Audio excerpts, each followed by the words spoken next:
Max the Fighter Pilot is Afraid of Roller Coasters by Sammy Jameson.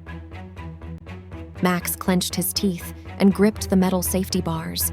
He could feel his heart pounding in his chest and his palms sweating. He wanted to scream, to get off, to run away, but he couldn't. He had promised his son that he would ride the roller coaster with him. He had to face his fear of heights for his son's sake. He looked at his son, who was sitting next to him, smiling and laughing. He felt a surge of love and pride for him. He also felt a pang of envy. How could he be so fearless, so happy, so free? He wished he could be like him. Max was a fighter pilot. He could hop onto his plane, fasten the seatbelt, and take off into the sky without a worry. When he was high above the clouds, he felt free and happy like a bird. He wasn't afraid of the height because he knew he was in control. Max remembered when he first realized that heights could throw him into a panic attack. As a child, Max was not afraid of anything, or so he thought.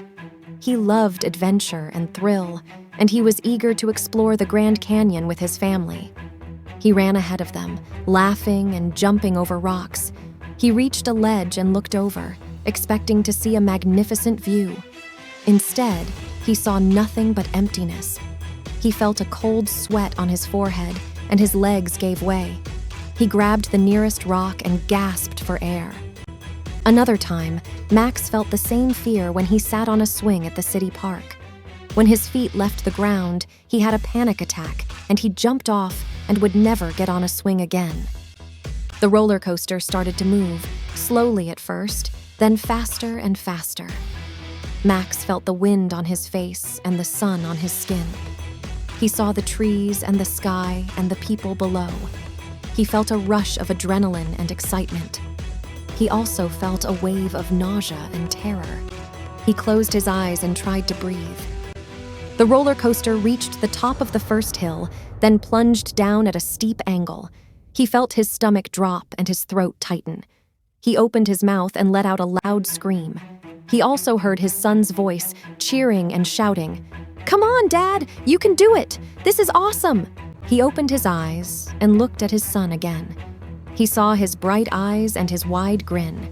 He felt a spark of joy and courage. He also felt a flicker of hope. Maybe he could do it. Maybe this was awesome. He smiled back at his son and screamed again. But this time, it was not a scream of fear. It was a scream of fun. Sponsored by Sammy's Stories at youtube.com/SamJameson.